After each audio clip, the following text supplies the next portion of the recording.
are tuned in to a fireside chat with Zany Mystic. Join us now on another exciting metaphysical journey. Relax, tune in, drop out, and take a seat by the fire as we explore new realms and possibilities. This is Magenta Pixie. You can find me at magentapixie.weebly.com.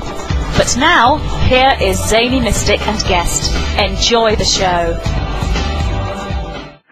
Greetings, and welcome to a fireside chat with Zany Mystic.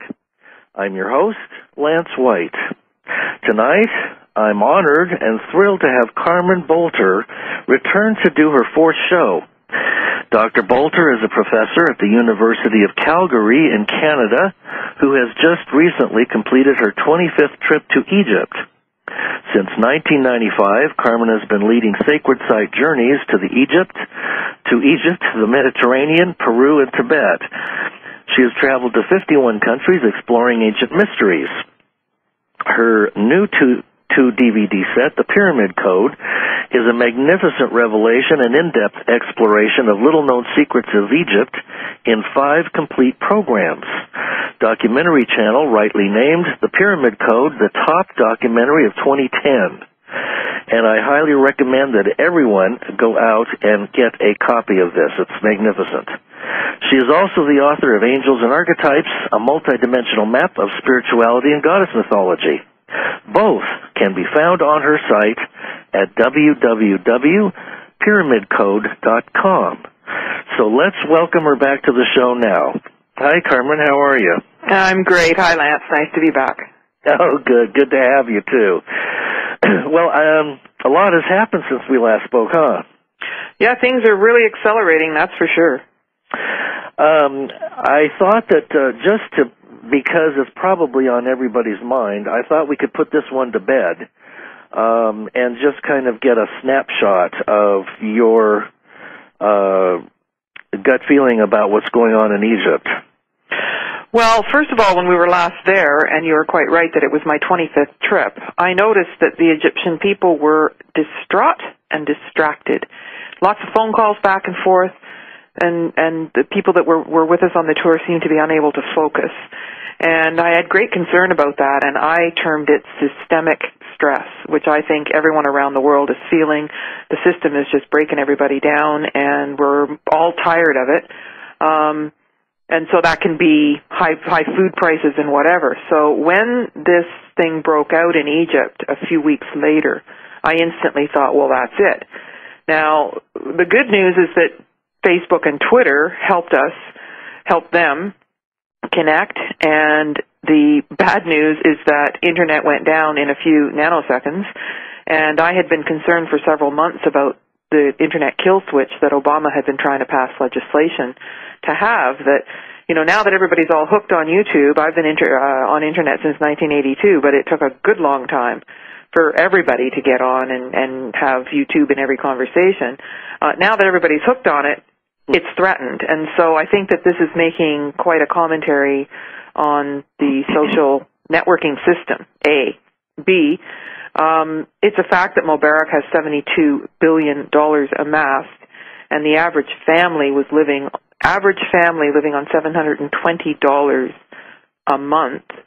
a year, $2 a day, right. $720 a year, yeah. And that's $10,000 for every man, woman, and child, which would be $50,000 for every average family. Well, that would go a long way to healing infrastructure and changing the whole system and giving everybody in Egypt a leg up. Now, everybody was calling me, and I only watched CNN one day because I know that the CNN mentality is the only place you're safe is on your own couch. So I tend to avoid it.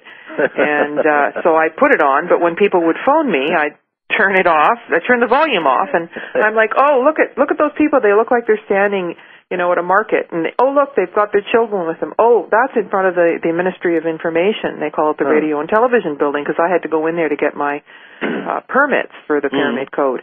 And I saw people being quite civilized and relaxed, and if it was all violent, you wouldn't bring your kids. And then I turned the volume back up, and they're going, violence, violence, violence. I thought, well, they're just spinning this. They've gone radio silent. They can say whatever they want, yeah. The things that leak through. So all of that being said, the people were very brave, and they were laughing and singing and dancing, and they were around Tahrir Square, so when they prayed, you could see the side of the museum. But when they started talking about the looting, I know the museum really well. I thought those artifacts weren't from the museum, and those cases don't look familiar. And the people, that wouldn't be the people's agenda. When they said that the police were gone, well, I thought, well, they went home and took their uniforms off and came back, because the military and the police are the Egyptian people. And so this was not, the military upholding Mubarak. I think everybody was really tired of being silenced. And I really think that the mainstream media was putting a spin on everything and saying, talking about looting and violence, and they had a picture of a guy throwing a police shield down the street with nobody there, and they kept repeating it, because they didn't have pictures of violence. And then put the soundtrack on, and it did not match the pictures.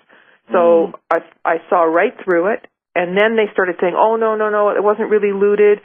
And then they were saying that they'd gone in and taken a mummy out of the case. Well, they couldn't get it out. These things are temperature controlled, big glass. And the thing, and if you got it out, the thing, when they were showing the head was from a skeleton. And it was a mummy. And I'm like, how stupid do they think we are? But they do this all the time, where they say mummy when it's a skeleton in a fetal position instead of the royal posture of the pharaohs and the queens. So spin. Okay, spin. And absolutely. When we look at the dominoes falling all around the Middle East, who knows anything anymore about who's doing what the propaganda is, what the underlying currents are. What we do know is that we're getting dangerously close to the eye of the needle of going through the, whatever you're going to call it, the portal at 2012. We're in the corridor. Time is speeding up. And it's almost like most people are just going to free fall to go through, to the other side, which is hopefully the beginning of a new era. And so it's very difficult to say. I feel uncomfortable, making any definitive statements, because if Egypt went radio silent, then we don't know what really happened. And so I think it's arrogant to think that we do, A. B, I've been in close touch with friends over there for 15 years, and I haven't spoken to them yet. And I tried to call on the first day without realizing what had started. And, of course, the lines were down. Then they put the cell phones back on, but you couldn't upload YouTube videos. So everything has been very controlled. And my next and final point about this is that no matter what fell, we don't really have a model for an empowered humanity. All we have is more of the same, the monetary system that leads to hyperinflation, poverty being a form of terrorism, denying people their rights. What we have, we call democracy, but it's really a one-party system disguised as a two-party system. So the distance between what could happen in North America and what was happening in Egypt was made out to be like, way over there, they're having these problems in the Middle East. But over here, we're so great and safe. Yeah. But I didn't see it that way. I think that anything could change really quickly on the whole planet, and we're not exactly prepared with a new model or with the openness to be able to start with a people-powered, grassroots, bottom-up system that empowers humanity. Well, I couldn't agree with you more, and of course the media is all pretty much sewn up and controlled, so we now know that they lie, spin, and make up stuff that is absolutely untrue. So you can't really get your information from the mainstream media, but what I'm concerned about, and I think you might be also, is that when the dominoes fall, and it may seem like a far distance to us, but it's just a nanoparticle away from happening here and everywhere around the globe, that people won't have the appropriate information to understand how to decode what's happening. And so the point of that is that they'll be thrown into an instant reaction based upon fear and misinformation. Well, and those of us that have had our ear to the ground for years and decades, even though we know and we can see through what they're doing, I'm not sure how much that helps us. in this situation. Now, a few of the things that have been said is if the whole world's going to fall apart, we need to start living like we will when it's coming back together. Mm-hmm. I mean, there's so much at stake here, and yet, by the same token, maybe everything we've got in our society has been built on false premises, and we really, really need a complete physical, emotional, spiritual, psychic, cosmic transformation. Mm-hmm. And I think that the seeds of the right kind of transformation will be found in how the ancients lived and their value system and their principles. However, we've been living in a patriarchal era, and I think that's what's demarcated by the Mayan calendar, 3113 BC to 2012. Now, 3113 BC coincides with the first dynasty in Egypt. And so that was the beginning of the patriarchal downfall of Egypt, and that's all we're really given about what Egypt was about, with a little bit of pre-dynastic, few ropes and a bird goddess here and there. But the patriarchy's agenda has been to erase evidence of everything other than itself. So we have very weak ties in terms of a cultural mythology back to anything that's sane, that worked, that gave more to the children and honored elders, and we lived in harmlessness and, you know, in harmony with the planet, interactive with Gaia Sophia. Like, that's something that used to happen that's recorded in the Nag Hammadi texts that were completely bastardized in terms of their translation that took 21 years because they were translated by non-mystics. Now, the Nag Hammadi texts are connected to the Temple of Dendera and the goddess-centered cultures, and anyway, they basically hold a sense of sanity of how we can live. So it's a very interesting failed experiment.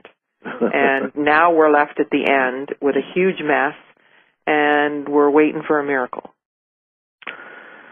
Yes, and of course, as you know, many people are living in a savior mentality because that's what they've been programmed to do. Well, everything that we've been programmed is false.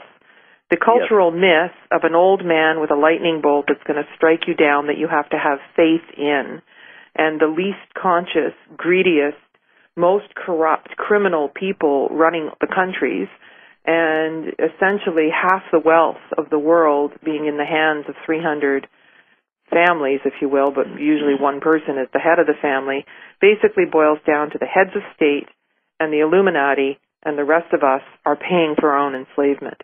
And that's not a secret anymore. Well, that basically means that the people have no power. And you can call it whatever you want. It's been deteriorating and deteriorating, but the people are also disempowered. So if we were living on principle morally, then we wouldn't need a policeman to tell us we need a bicycle helmet. We would put it on because we want to protect our head and there's a helmet. But everything, we're over-socialized, over-taxed, over-governed, and toxified to the point where it's got to change. It will change, but it's not going to be pretty. I think if you believe anything that you've been told, there's going to be some pretty shocking news coming along. And very soon, too. We're just a hop, skip, and a jump away from 2012. And as you mentioned in your CDs, one of the things I like about them is that you tie so many things together: the ancient mythologies and the Mayan calendar and the goddess cultures and so on and so forth. It's a never-ending education. But the Mayan culture, the ninth wave's coming up on March 9th. If you follow that, so. That could be an additional acceleration. Oh, absolutely. But beyond question, if you look at Talaman's work, the way the pyramidal structure is constructing the Mayan calendar, what used to take 100,000 years and then 10,000 years and then 1,000 and then, 1 year is now going to turn around every 20 days. And so we are ratcheting through an acceleration, and basically we are it's like we are living at the tip of a tornado. And there's maybe an eye in the middle of it that's quiet, but the bottom of it is hard as a diamond that can drill through anything. And so it's accelerating. Some people say, it just feels like time's going faster because we're older. Well, that too, but there is an exponential time warp going on. I think we blinked and it was New Year's a minute ago. And we're heading